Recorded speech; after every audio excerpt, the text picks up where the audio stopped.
What's up guys, this is Vargatron. Welcome to the next video in my tips series for tradingcarddb.com. Today's video will be focused on moving multiple cards from your want list into your collection. For those who don't know, tradingcarddb.com is a web-based trading card inventory tool for helping you keep track of your collection.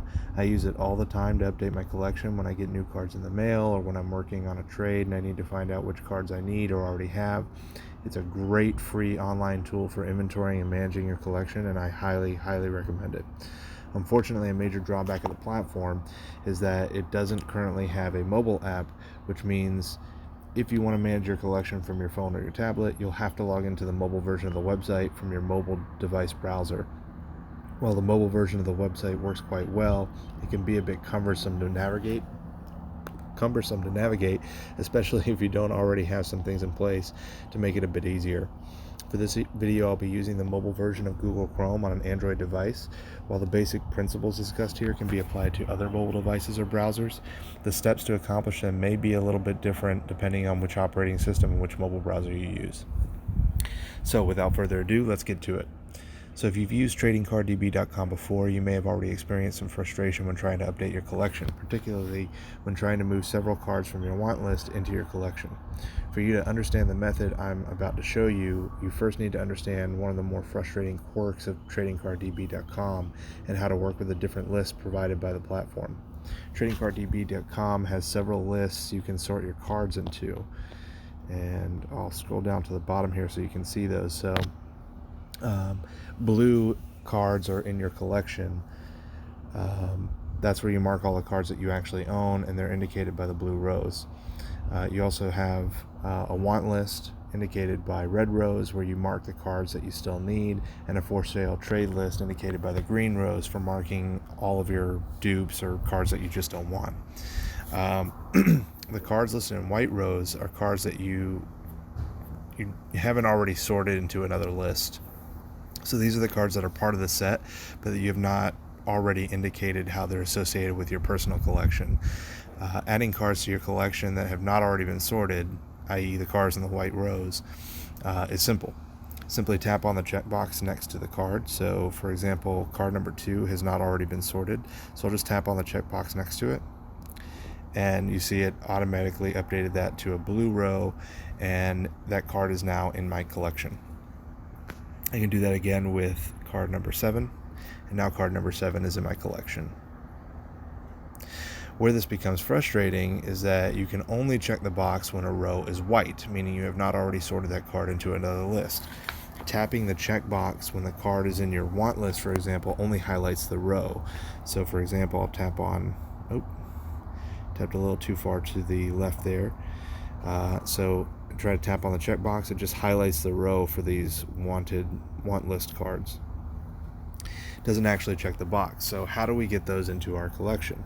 Well, for 1 or 2 cards, it's simple enough just to tap the arrow next to the card and choose Add to Collection from the bottom of that list. So card number 16 is now added to my collection, but what you'll notice is that the screen actually refreshes every time you do that.